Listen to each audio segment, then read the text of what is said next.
fat cause heart disease. Okay, tak ada lagi evidence dietary fat, makanan yang ada lemak menyebabkan masalah jantung. Tak ada evidence. That is, I think from you guys mungkin pernah nampak yang piramid makanan Giza. Piramid Giza. Piramid makan tu, kita dah memang dah kena cuci otak dah. Yang paling bawah tu, yang paling banyak you kena makan is all the bijirin, carbohydrate, nasi, wheat lah, potato lah dan sebagainya. And then yang paling kurang you kena makan is minyak, lemak dan sebagainya kat atas. Man ni, kita always hungry, ketagihan. Kita lapar untuk lot of things.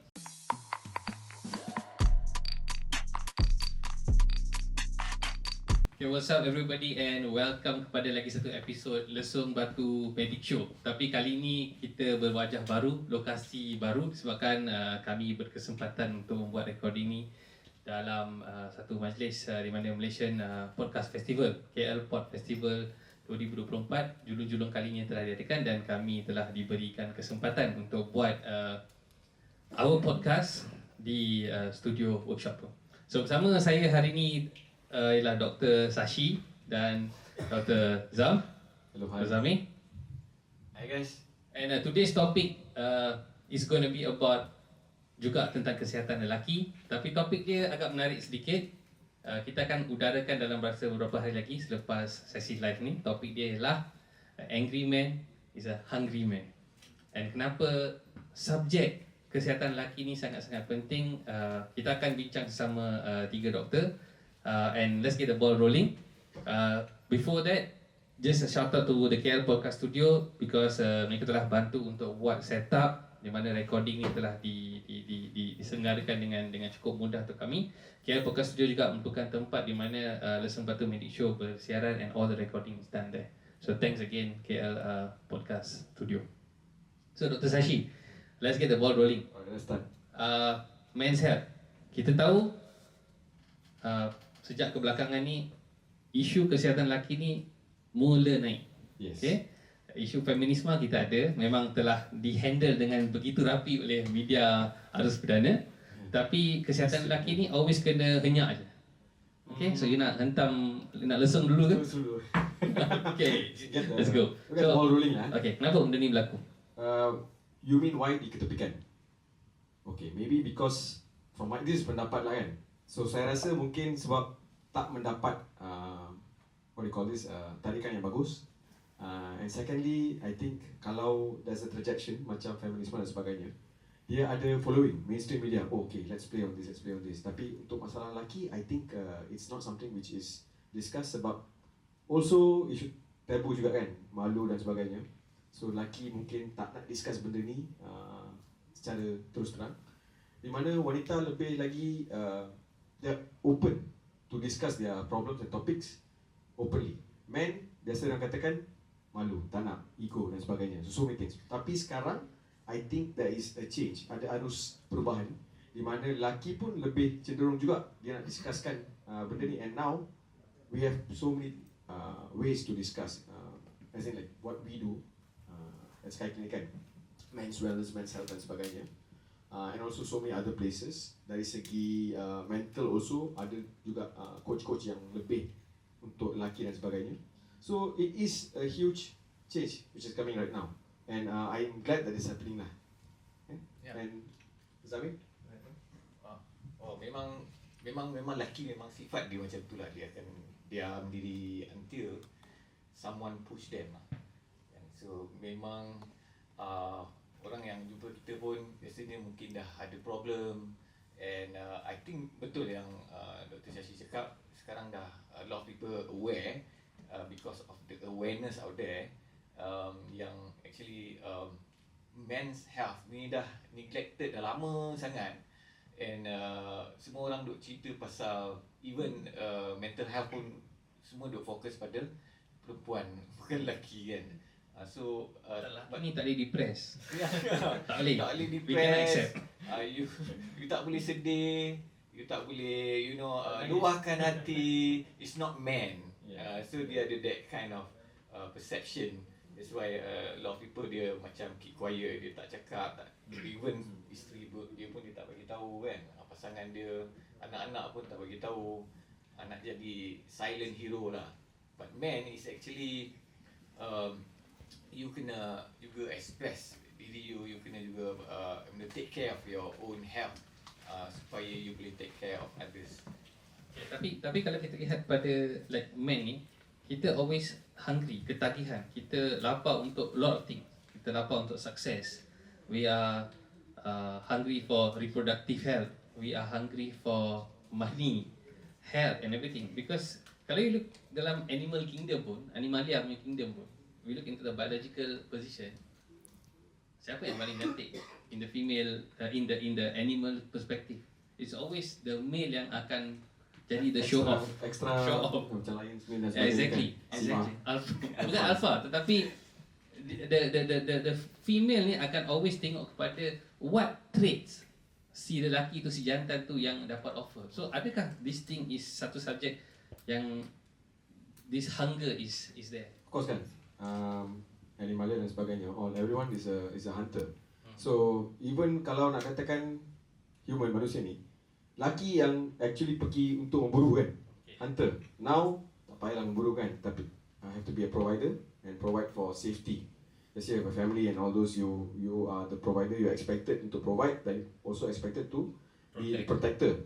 Tapi kalau you sendiri dalam stress situation, which is the most I think telling thing lah sekarang kan, nak katakan apa pun, stress dari segi constant stress, dari segi kerja, nak provide, competition yang di mana kerja tak habis-habis. So all this adds up to this bahagian mental di mana lelaki tertekan. And menghadapi benda ni, dia tak boleh nak cakap. Going back to the point where they cannot express to their family, atau nak cakap dengan siapa-siapa tak tahu kan, nak cakap dengan kawan, it becomes an issue. So tak tahu who to trust, macam mana nak bagi tahu, mungkin diperkecilkan dan sebagainya. So it is a vicious cycle. So they have to be the go-getters to go to get it. But that is not complete. Sebab now what we have is, I selalu compare laki just 10 tahun ni dan juga 10 tahun sebelum tu. We always talk about this. When we were teenagers kan, kalau kita nak pergi main bola di padang, that is one winning. The winning mentality is there. When you win, your testosterone is boosted, right? And at the moment, you don't have to go hunting. Tak perlu memburu, tak perlu buat apa-apa kan. You go for something which is more competitive. Competition has to be there. Main bola ke, sukan ke, whatever, keeping yourself physically fit. But that thing is semakin kurang. The time for men to do that is diminishing, kurang. Di mana kerja tak habis-habis. You bawa balik, your phone is always with you. Bos selalu on your heels, nak buat apa kan. And that stress factor dulu, masa kita manusia yang pergi memburu dan sebagainya, is what animals gonna come and steal your makanan kan. Tapi sekarang, the stress is kerja tak habis.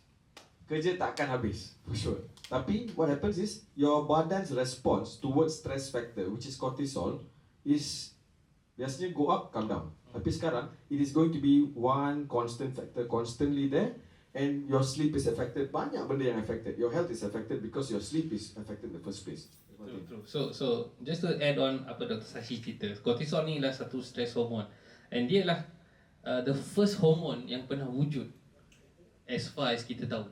It means the primitive punya haiwan pun mungkin 500 juta tahun tu, inilah hormon pertama yang bakteria kecil pun pernah wujud. And bila benda ni berlaku, dia akan dominate semua hormon-hormon lain, tak kira sama even ni lelaki ataupun perempuan, semua hormon lain akan crash.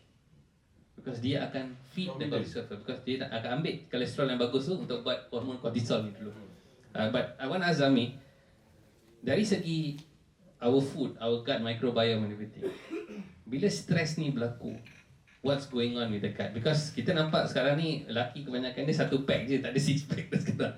And negara kita punya obesity punya crisis tak terhingga. The number hanya akan kita masih champion Asia Tenggara dari segi obesity. That causes dari segi cardiovascular, metabolic issue, diabetes and everything. You dalam you punya series, your podcast, your activities online pun always utarakan this thing and what's going on with the gut. Kenapa benda ni? Ada tak benda ni berkait? From the stress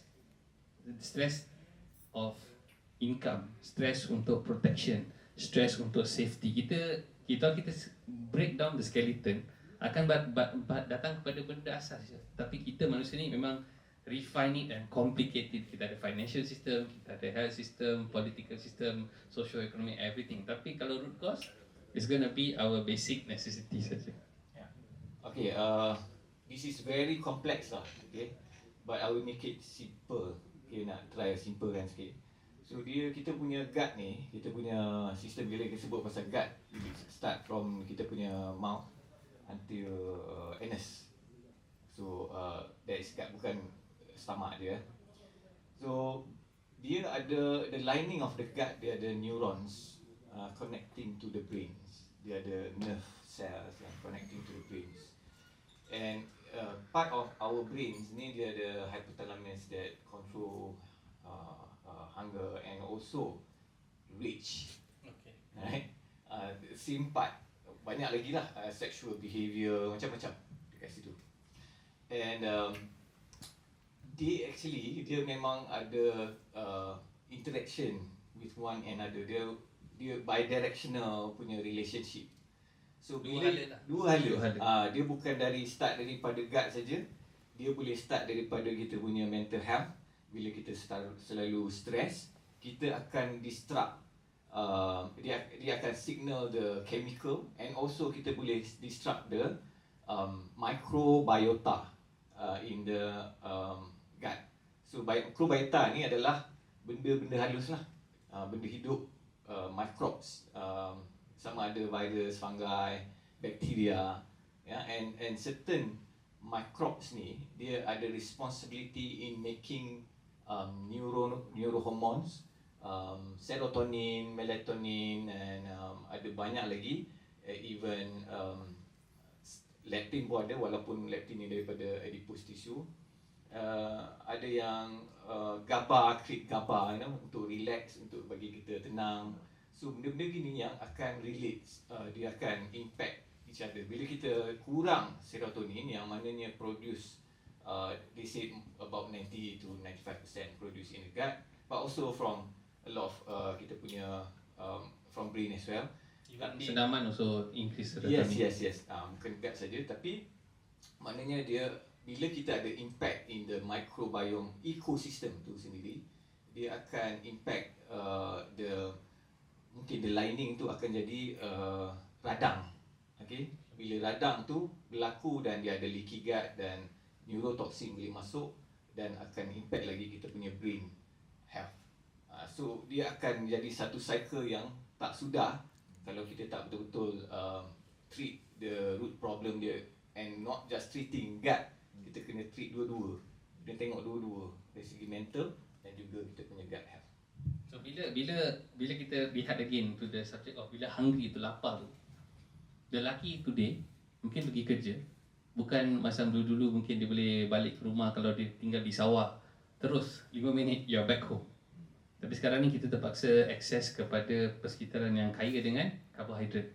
So this carbohydrate loop ni makin lama makin chronic to us, and kita tahu sugar punya issue bukan hanya kita lihat pada refined sugar saja, even macam the long chain sugar macam polysaccharides pun is also contributing kepada masalah ni. And is this lifestyle also menyebabkan stres berlaku? What do you guys think?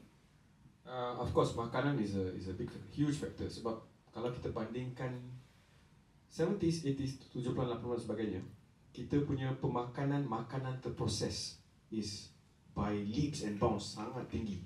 Okay? Sekarang now it's so much more higher. Semua terproses. Apa yang tak terproses? Nak katakan ayam pun dah terproses sekarang.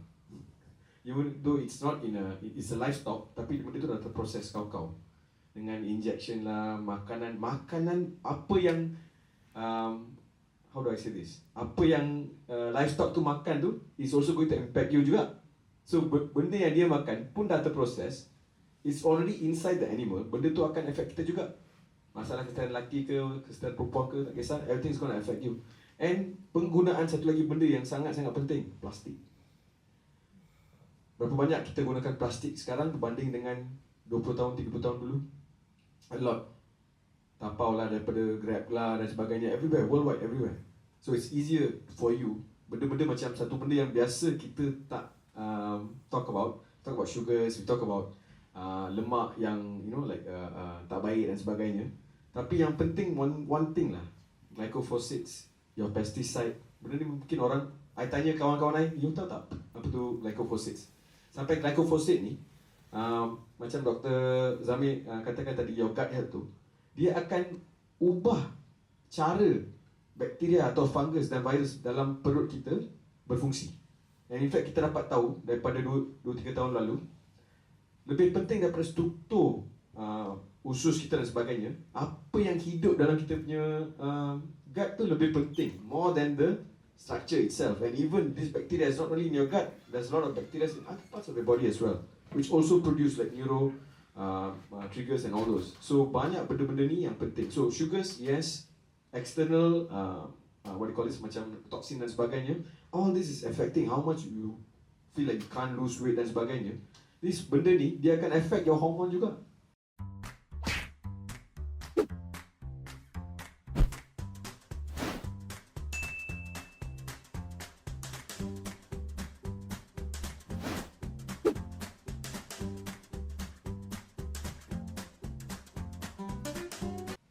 Ni kita belum cerita pasal parabens and pesticide yang memang pro-estrogen. So kepada yang people who don't know apa pro-estrogen ataupun estrogenic ni, ialah setiap label makanan yang kita dapat ni, dia hanya akan fokus kepada the macro dan micronutrition.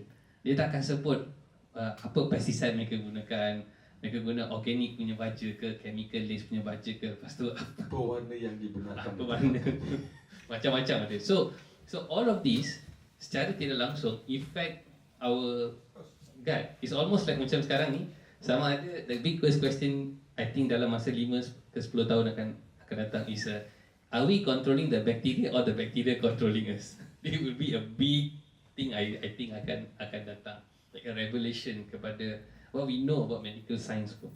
And okay, this one makanan. Sebelum saya lupa, usage of antibiotik berleluasa.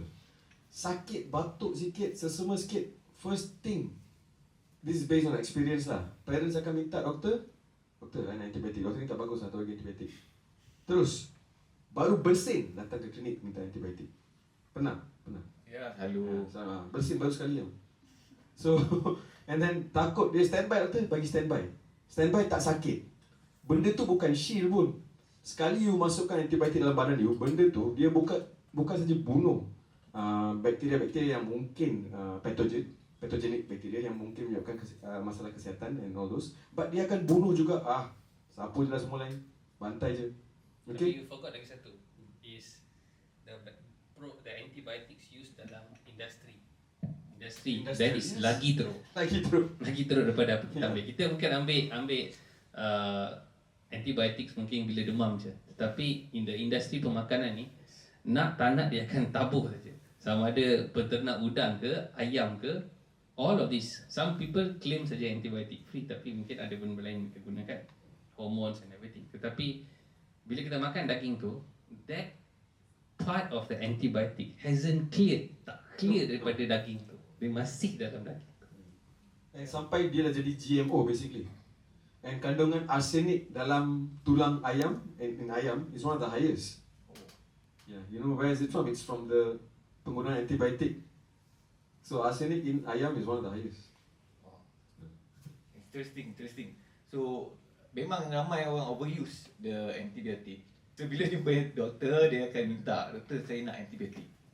Kalau kita tak bagi, dia akan panggil doktor bodoh. Sebabnya dia panggil doktor pakai IDEO je. You know, bila kita kata kita bagi nasihat je, you tak payah bodoh lah bagi IDEO je. If you think about it, that was the agenda for at least 60 years. 60 years punya plan.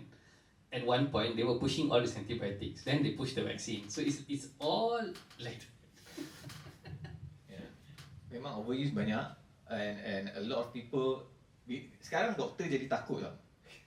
Jadi takut kalau tak bagi, orang tak datang. Kan? Kalau tak bagi, dia kena argue, and argue tu makan masa, patient lama tunggu, and dia kena sebab dia biasanya klinik biasa ni dia pakai panel kan. So panel pun dia macam 15 minit je you nak kena spend tak adalah nak lama-lama kan. So dia expect something, dia akan dapat something, you kena bagi something kat dia. So that's why doktor kadang-kadang malas nak argue, dia akan bagi je. Right? So, ada juga doktor yang mungkin overuse.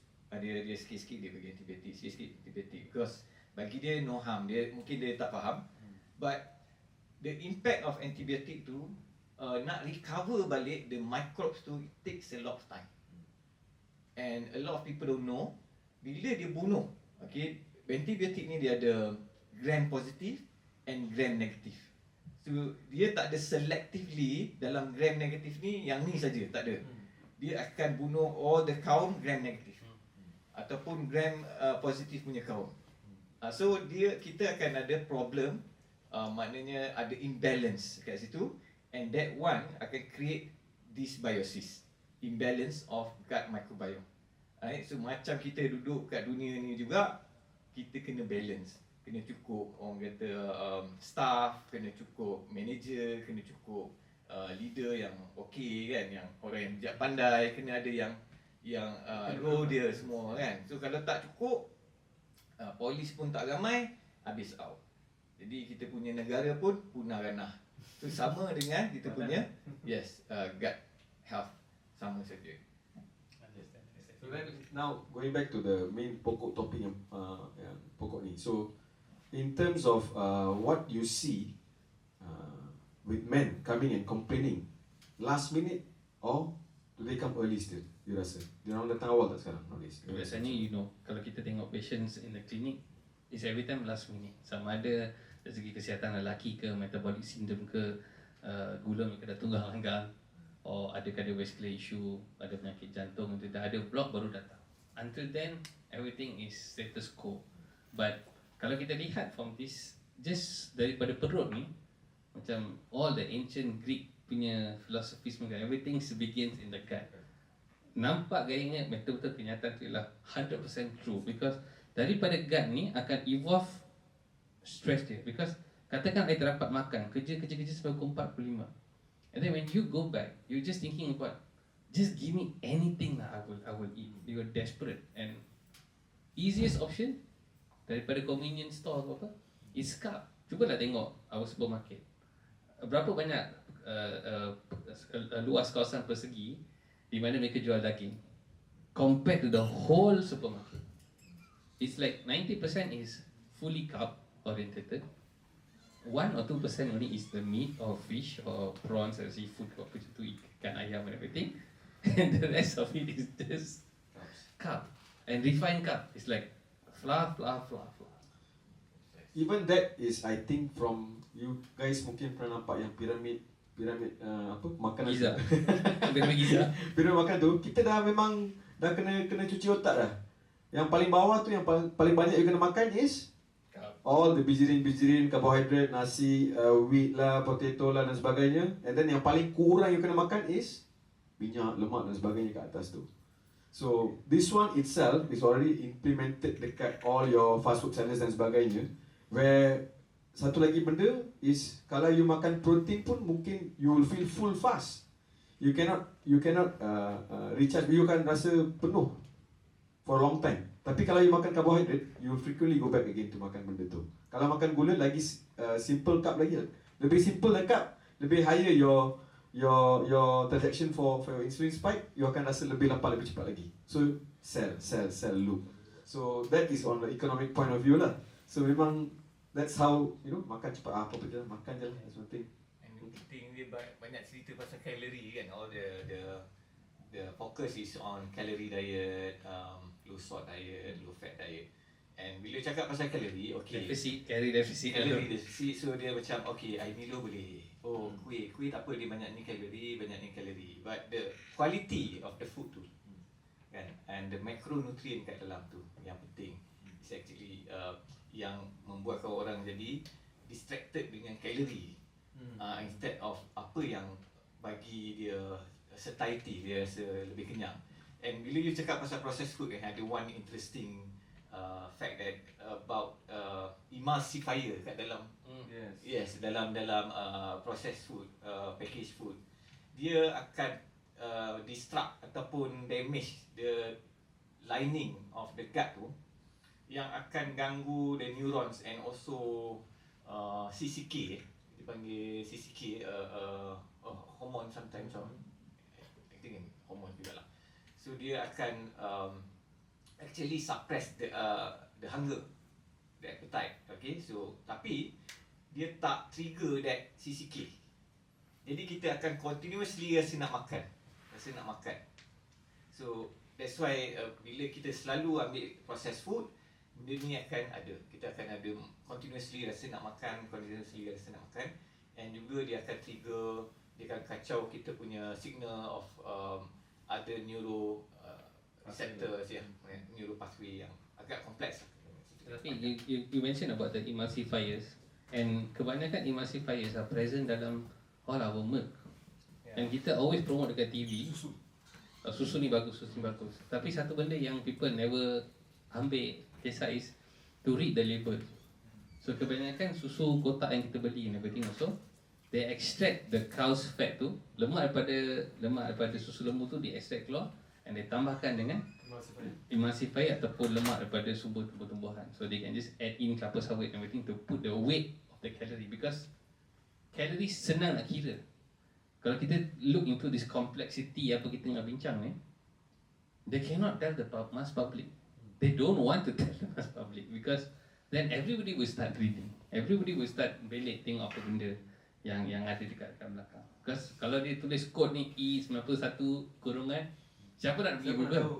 Siapa nak pergi Google and search what is that? And then you realize, oh, this is actually 180. It's a lot. So looking at that, I mean, what's your experiencing patient yang kita selalu nampak all this gut issue, makan tak betul dan tinggal, tapi they come in with male health issues, macam why the testosterone is low, why the serotonin is low, why the dopamine is low. How do you see that relationship? How do you see that relationship with the gut health? Okay, relationship dengan gut health is stress itself kan, yang akan impact the gut, yang mana gut sendiri akan keluarkan certain vitamins, mineral, the microbe tu, dia punya microbiota akan produce tolong produce zinc, tolong synthesize all the vitamins. So bila kita lacking, all the hormones pun susah nak produce kan. Bila kita lacking of micronutrients sendiri, kita akan ada masalah nak, kita tak cukup barang mentah lah kan. Jadi dia tak boleh nak produce, and our microbiota ni sendiri yang actually ajar badan kita ni untuk produce hormones. Dari segi conversion pun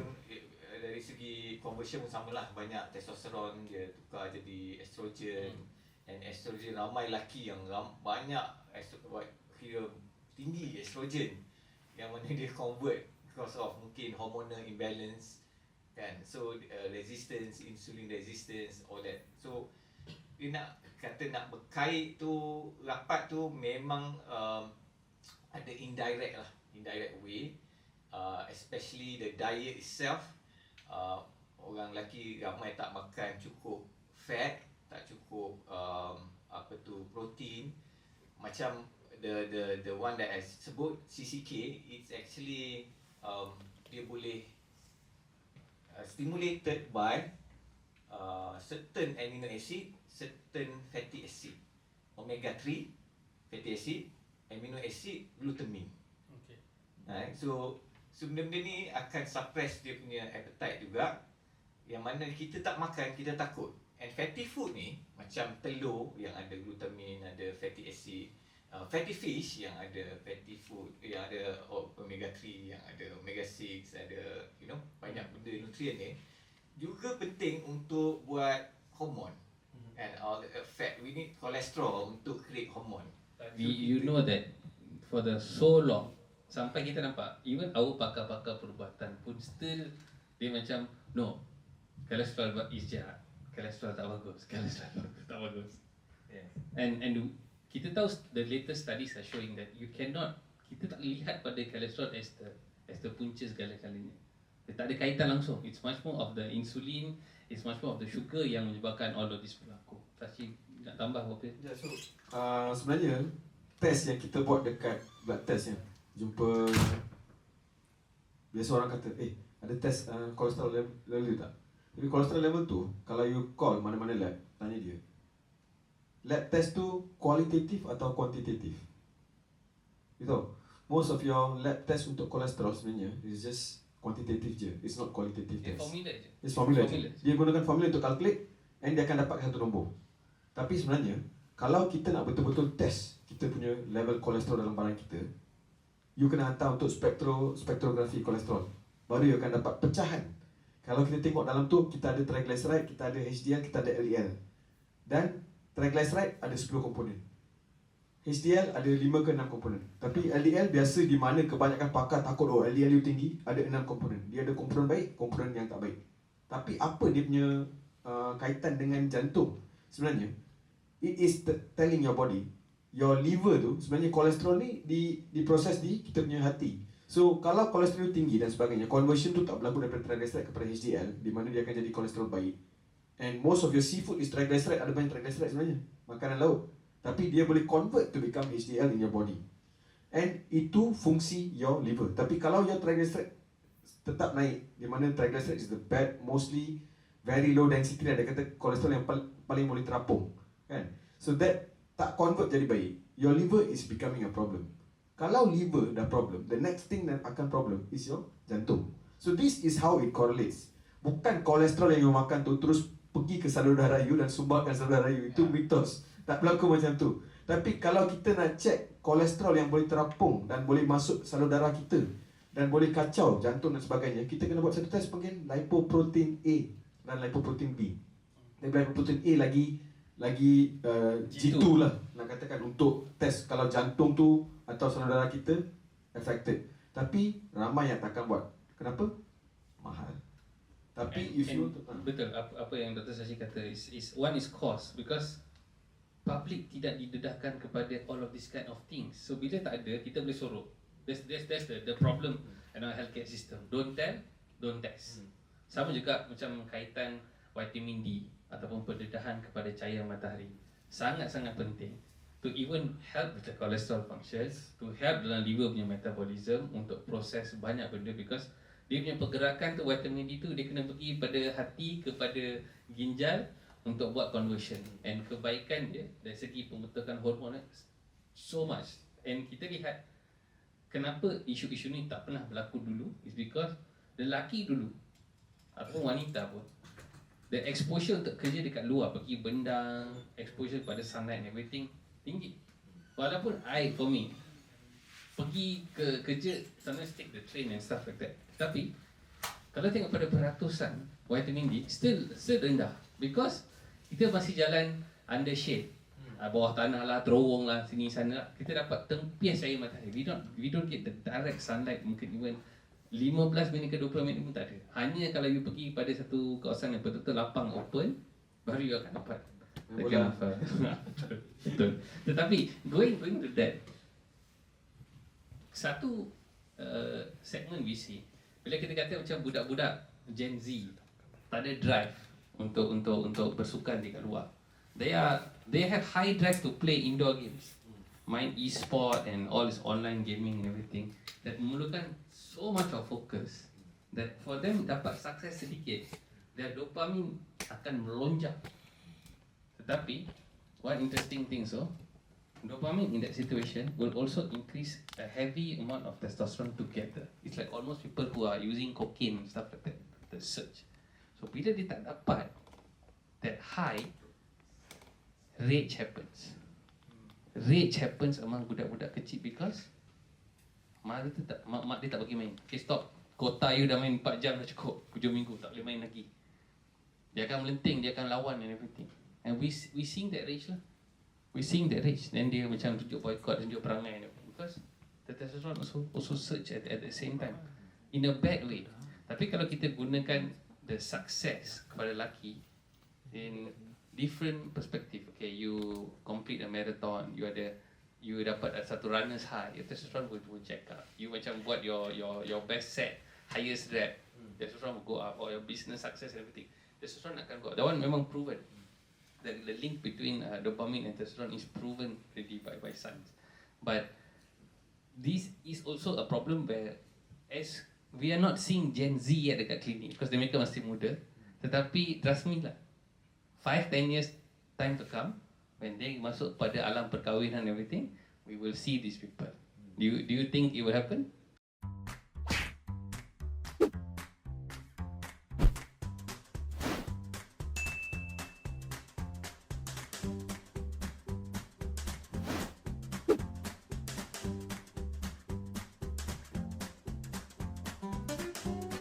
Yes. The Gen Z now, the way they play macam tak macam kita lah. Dulu kita main bola kaki ayam, keluar tunggu jam pukul 6, pukul 5, mak kata pukul 6 baru boleh keluar. Okey, tunggu pukul 6 keluar. Kan? Pagi-pagi tak ada apa-apa, kita keluar, kita main, tak kisahlah apa-apa kan. Tapi sekarang the social Fear. culture lain lah. Fear of a lot of things lah. Jadi banyak orang jadi Gen Z sekarang dia banyak ke phone lah. And phone tu sendiri kan, kita pun tahu the wave or the disrupt the neurochemical, the hormones. Okay, benda tu sendiri dah boleh ganggu banyak benda aspect of life, and dia jadi antisocial and susah nak bergaul, cepat melenting macam cerita kan. So memang I sendiri nampak lah, even anak-anak kita pun kan ada benda gitu towards that. I cakap okay, you kena slow down on your phone, your TikTok, all that. Pergi keluar. And matahari ni dia bukannya bagi vitamin D je tau. Dia akan bagi kita lights of UV lights. And UV light ni dia akan stimulate, dia akan masuk kat mata, dia akan stimulate satu dia panggil MSH, melanocyte stimulating hormone, yang akan juga control our hunger and appetite tu yang kita dah sebut mula-mula tu lah. Right? Jadi bila kita tak cukup exposure dengan lights, kita akan jadi senang nak makan juga. Orang yang ada season yang mana time summer, dia akan eat less. During winter dia eat more. Dia akan rasa nak makan lebih. Habis sikit. Very interesting part lah. What do you think about your practice? Okay. Jumpa I want to actually nak bagi satu contoh sebenarnya. Seorang pesakit yang datang ke klinik. Dia kerja dekat di projek dekat KLCC untuk buat apa yang MRT project. Ni satu kes yang saya takkan lupa. Klasik. Saya takkan lupa. Dia datang dengan masalah lelaki di mana dia ada kekerasan yang kurang dan sebagainya. And dia jadi murung, dia jadi depressed juga. Saya pun tanya dia, apa basically masa kita tanya pesakit tu, few things yang kita kena tanya dia, pekerjaan dia, makanan dia, dan paling penting tidur. How is it? Okay. So saya pun dapat tahu after few questions, dia punya kerja dekat terowong untuk buat MRT. Dah hampir setahun kerja dalam terowong tu. Okay. Pagi masuk kerja dalam lebih kurang pukul 6.30, 7 before sunrise. Okay. Masuk, keluar 6.30. Hampir 12 jam kat sana, makan kat sana, semua manager beli makanan dan sebagainya, everything dia duduk kat sana je. Dan dia kata dia tak ada apa-apa masalah lain, dia tak ada rasa apa-apa, dia no depression, tak ada macam kena anything macam thought daripada childhood ke apa-apa ke, tak ada apa-apa, nothing, happy, tak ada masalah. Tapi dia cuma rasa, tak tahu kenapa dia rasa depressed dan mood down. Tak pernah dalam hidup dia rasa macam tu. Umur dia 27. Okay. Then we went on. Masa kita buat test tu, lebih kepada nak test dia punya vitamin D level. Vitamin D dia, level dia crash, sangat-sangat rendah, very low. And treatment saya satu je, saya bagi dia vitamin D saja. Itu saja, settle, tak perlu ubat kuat, tak perlu. Dia pun pergilah beli ubat kuat dan sebagainya dekat Lazada, Shopee dan sebagainya, tak jalan. Masalahnya bukan benda tu yang problem. Salur darah ke, hormon ke, bukan masalah you. You punya level vitamin D je. Bagi vitamin D, lepas tu suruh dia balik. Dia daripada Sabah Suruh dia balik lepas projek ni nak pergi balik everyday jemur dekat matahari keluar. Pergi pulau. Habis settle. Lepas tu dia balik dia kata doktor tak perlu makan apa-apa dah. Saya dah okey. Settle, mood dah baik. Masalah lelaki pun dah okey, tak ada masalah, vitamin D sahaja. So masa kita tackle masalah masalah lelaki ni, tak semestinya kita nak target benda-benda salur darah, hormon dan sebagainya. Benda-benda basic sebagai kita punya vitamin, mineral, garam, bakteria dalam badan, gut bakteria dan sebagainya is already the basis sebelum kita nak sentuh benda-benda yang lebih dalam lagi. True. And I rasa this is the unique segment yang di mana like generalist people like us who tengok dari segi kesihatan wellness kan, we cannot be terrific kepada I kardiologi tengok jantung je, I gynae tengok masalah sakit puan saja. Tapi we have to open up our mind that so many komponen kesihatan ni, sama ada dari segi pekerjaan you, your rest, your social well-being, you punya income, you punya kelengkapan asas, your family stress, ada tak you ada separation ke tak ada apa-apa, all of this memang berkait kepada the emotional. Because if you are in that depressed position, akan wujudlah unsur nak ambil alcohol, you akan ambil binge eating, comfort food, you akan makan all this kind of sweet stuff because dia akan bagi that short satisfaction. Tapi this short satisfaction ni lama-lama dia akan destroy kita punya gut microbiome, destroy, dan gut microbiome tu destroy, dia akan hantar signal yang bukan-bukan kepada badan. So cuba bayangkan kalau signal tu bercelaru, maka akan bercelaru lah certain area. And kita cannot also see macam hormon ni ataupun makanan ni is satu benda yang totally berasing. We cannot tackle it just take one tablet, one pill and go back home. Tak ada. It's not going to be like that anymore already. Medicine kena change kepada this perspective of holistic approach because that whole impact is impacting our body. What do you think, Sam? Okay. You got any stories to share? Ya, hormones ni, especially hormones lelaki lah. We both men and women, kita perlu estrogen, kita perlu testosterone, kita perlu progesterone. Both and women and men. So perempuan yang I jumpa postnatal, dia ada macam towards to depression. And dia bagi tahu I, dia kata, doktor, I tak ada orang lah nak cakap, you kena bagi I something. Cakap kenapa? I baru dah lepas deliver and dia actually dia diabetic and dia anak dia memang meninggal dalam kandungan lah. And then dia jadi macam towards depression bukan sebab kandungan tu sangat. Dia tak tahu kenapa. Anxiety, hungry, appetite dia naik and then dia dia panic kan. So I cakap your period, your hair loss ada tak? Hair loss ke apa ke? Dia kata ada. Banyak gugur rambut. And then okay. Dia kata lagi apa lagi? Lack of focus, tak boleh nak buat kerja. Energy kurang. Alright. I think you ada hormonal problem. Let's check your hormone. I check hormone. Semua low. Testosterone low, estrogen low, progesterone low. So I bagi dia bioidentical hormone. It's not synthetic hormone. Dia lain bioidentical hormone dengan synthetic hormone dia lain. So I bagi yang rap punya bioidentical hormone. All these three hormones. And then anxiety dia tak ada. Tidur senang. Dia punya appetite better. Tak ada dah craving kan. And then dia punya relationship better, boleh fokus. Hormones. So kalau pasangan you ada problem. You nampak dia jadi macam bitchy. Oh, lelaki ni macam Marah. Lelaki ni perangai dia macam adalah perangai lelaki yang kan. Kita sebut kan kena sensor tak kan. So dia you kena check lah hormon ni. Walaupun lelaki tau. Dia tiba-tiba nak marah, rasa macam sikit-sikit nak marah. I pun ada problem ni. Especially bila tak tidur tak cukup. I lose a lot of weight. Masa tak grow kan. Masa tak grow dia jadi macam nampak cekeding. Memang tak gini.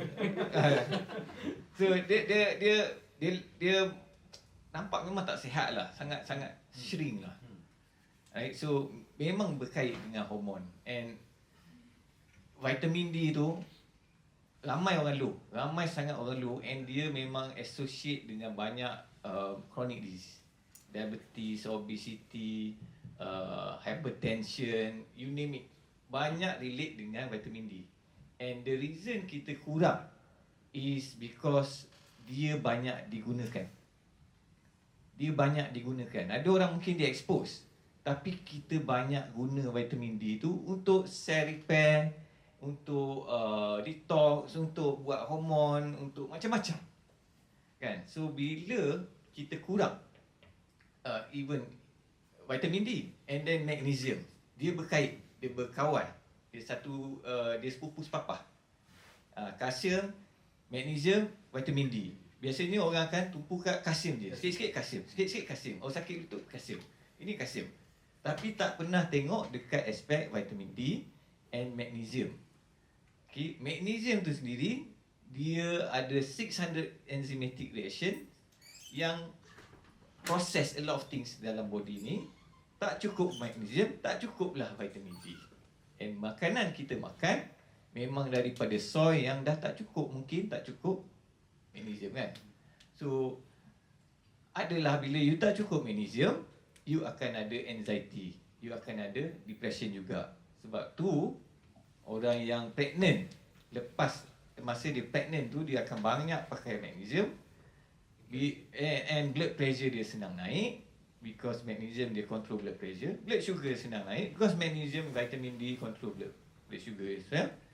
And bila dia nak kena ke pre-eclampsia, baru doktor bagi magnesium. Bagi bolus. Sebelum tu dok bagi ubat amlodipine, calcium channel blocker kan, benda ubat untuk control blood pressure. But actually kita malnourish. Kan, tak cukup anemia, tak naik-naik lagi hemoglobin, duk makan ubat antimetik kan. Still tak naik because benda yang sangat penting tak cukup. So I tak tahu you practice macam mana benda, you tengok macam mana patient you. Ada tak yang problem-problem macam ni? No, memang kita akan lihat the situation of memang calcium, because calcium senang nak beli. Iklan on TV hari-hari akan keluar pukul 8. Iklan kata susu yang tinggi. Betul. Exactly. So tapi vitamin D ni, kalau you tak ambil sebagai supplement, it's going to be effort. That means you need to go out kepada sunlight and everything. So the industry don't like effort. The industry is, nah man, you ada 3 blok, pergilah buat surgery. Settlekan the thing. So that is the disease of the industry. So but before we wrap up, it's going to be time for us to wrap up. Don't worry for those who are here. If you want to ask questions, we will sit down and chat with you all. Don't worry about that. Kepada Dr. Sashi, just say, what will be the 3 things, 3 tip into settlekan this angry hunger issue? Okay. First of all, jangan follow mainstream media, apa yang dikatakan. Okay. Secondly, for men and women, I akan katakan, tinggikan pemakanan protein anda. Increase your protein intake, more natural, daging, red meat, eggs dan sebagainya. Tinggikan protein. So red meat ni bukan tak bagus lah, boleh makan kan? Boleh je. Saya tanya Trolen, saya hampir hari-hari makan daging. Tak kisah. Okay? That is more nutrient dense. And satu lagi, tadi ada beritahu apa, susu dia katakan tinggi dengan kalsium, tapi sebenarnya makanan yang tinggi protein is high in calcium. So higher in protein, higher in calcium. Nombor 1 daging, then fish, seafood. Lepas tu your poultry, like itik, ayam dan sebagainya. And then telur. And then probably last is susu. Tapi kenapa susu dikatakan more? Sebab senang nak botol dan jual. Senang, itu je. More economical tu je. What's the third one? Third one is physical activity. Men or women, I think one thing, you kena dah stress kerja dan sebagainya, just go out there, bust it out, main bola ke, something you just bust it out. You buat activity. The movement activity perlu untuk your immune system. Kalau anda tak gerak, sistem immune anda rendah. Sebab lymphatic system dalam badan kita ni, dia panggil sistem limpa, dia macam plastisin, tebal kan. Dia tak ada pump macam jantung kita, macam darah kita untuk bergerak. Tapi pergerakan badan kita menggerakkan your lymphatic system and lymphatic channel and improve on your fat loss. Fat loss ni kalau kita orang kata kalau dia workout berpeluh, peluh ni bukan lemak, dia air. So mana perginya lemak tu digunakan untuk menguatkan kita punya sistem limpa badan kita. Okay, 3 things. Terima kasih. Rami, how about you? Okay, when it comes to diet food pyramid tu you buang ke laut dulu. Kalau you nak get healthy, you kena jangan follow the guideline. Okay, some certain guideline. Guidelines is just the guideline. It's a dummies for doctors. Okay, so macam dia tak tahu, dia follow the guideline lah. Smartnya tak guna guideline. So sometimes kita updated, sometimes dia banyak tak updated. And you kena tengok the root problem bila you nak treat something.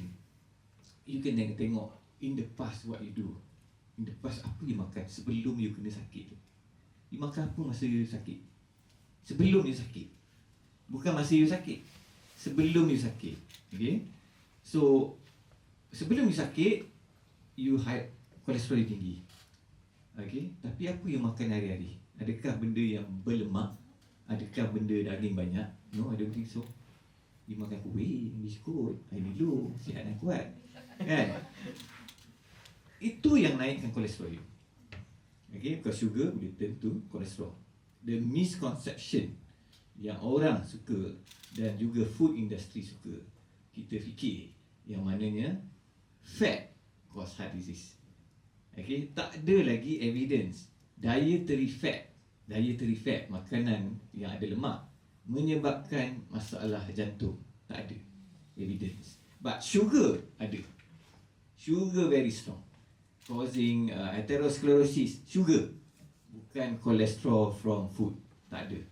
Alright, macam Dr. Sashi cakap, dia bukan tiba-tiba pergi sumbatkan dia punya salur darah. No, dia ada kompleks mechanism, banyak argument kat situ. Tapi sugar you kena stop. Kalau you ada problem, tengok dekat gula, simple karbohidrat dulu, stop. Okay. Untuk kita yang akan menjelang Ramadan ni, tolong buat betul-betul. Jangan pergi bedai tebu, kuih-kuih. Jangan raya awal sangat, tunggu raya.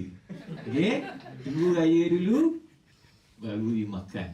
Itu time you raya, bukan masa bulan Ramadan. Nice. So I think my 3 tips, satu is kita kena keluar, banyakkan lagi pendedahan kepada environment persekitaran, sama ada cahaya matahari ataupun do grounding kan. Okay. Duduk kat satu tempat mungkin 10-15 minit, get some good sunlight. Satu lagi is responsibility kita sebagai micro community. Maksudnya macam kita kena tegur sama kawan ataupun family, time untuk lunch, pergi lunch. Kau jangan tak apalah aku nak siap kerja ataupun I nak lari kepada pharmacy, makan 5 minit macam terbuk, tapi lepak 50 minutes of the time. So we need to be responsible kepada what we want to eat and be cautious of what we, because kalau you miss time tu, you akan just scrum something, do something. Another one more thing is that rest, sleep time, ikut the natural time to sleep. Jangan kita nak bergantung pada device and everything, tengok all the social media sampai pukul 12. Jangan layan video 13 malam and everything. Take a cut off point because it's going to help your body to recover. Because banyak benda kita ni duduk kat bumi ni, bukan kat planet Marikh apa. We need to follow our earth laws yang kita lupakan. Dulu petani semua they can follow all the second rhythm, tapi kita ni kerja overtime, kerja overnight shift, over the clock and everything, and we forgot these basic things. So get the basic things right. Okay, so thank you so much again kepada for those who are here today yang sudi join us at the KL Port Festival yang 7 kali diadakan di Malaysia. And again, thank you to the KL Podcast Studio for menyediakan all the kelengkapan, also the host for the event at this incubator. Until we meet the next time, Dr. Sashi, nak lesung ke? Kita lesung kau-kau. Thank you very much. Thank you. Thank you guys.